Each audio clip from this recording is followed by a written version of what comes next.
Hey everyone, so some of you may know that for the last month or so I have been teaching a workshop that I'm calling the Art Life Painting by the Season. And what I did was it's an idea that I had last year to encourage people to write about their work, do daily drawings, and then paint on a regular basis. And at the end of the year, you would have at least one painting for every week, a whole bunch of drawings, and some writing too. So I've been going through and working in my journal slash sketchbook slash writing journal since the beginning of December now.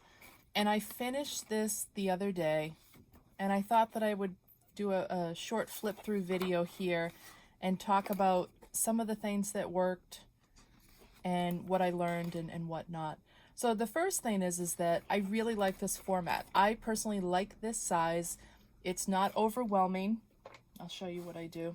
A lot of the times, I had this with a cover on it and everything, and it's a little inserted pocket with a hard cover, and it gives it more stability.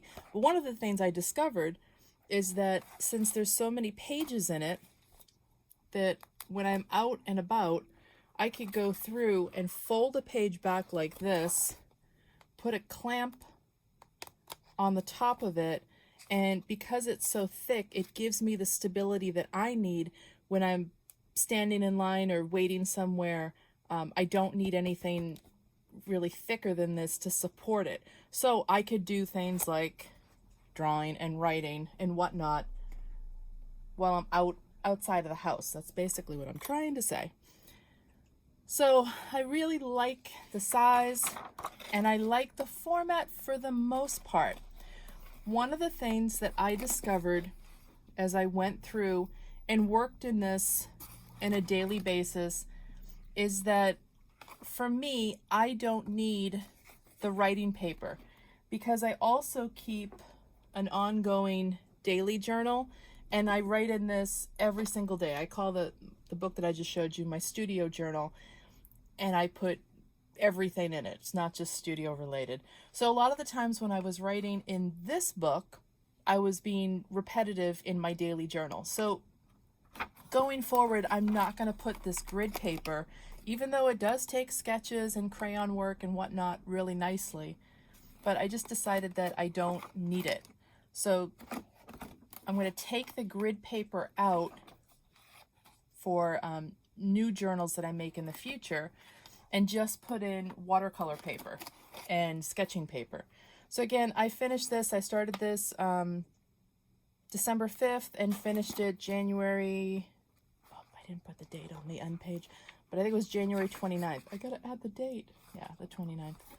So I started to work in the new journal that I made the other day, and I started doing my paint lessons for my Friday paint sessions in the Art Life. Every Friday we do a live painting session. It's also recorded. And then also doing some preparatory sketches. So like I said, I didn't put any kind of grid paper. It's just watercolor paper and sketching paper. And I usually bring this journal along with just this little container I have of pencils and pens when I am out and about. And I can work and do this while I'm wherever I am. So I really, really like this. I like being able to go through and do paintings in it. I love being able to do my sketches in it. I could even take notes and write directly on my sketches and my paintings too. So it's just something to think about how you want to approach your work. I really like that at the end of 2023, I will have probably somewhere between 9 to 12 of these, depending upon how often I fill them. I'm trying to do at least one page daily. Sometimes I do more than one page, other times, I mean, you guys know how that goes. But I am trying to do at least one sketch a day, write daily, and then do at least one painting a week. So that's my flip through of the journal that I've been keeping for the Art Life Painting by the Season workshop. At the end of the year, my plans right now, I'm not 100% certain what I will end up doing because that is far away, relatively speaking. And my ideas are that I could take all of these and bind them together in one book. I could make some sort of special box case for them. Or who knows, maybe I'll end up doing what I did at the end of last year and I tore up all my work. So we'll see what happens. But in the meantime, if you have any questions or if you want to know about the Art Life Painting by the Season, let me know. And thanks for watching. Have a good one.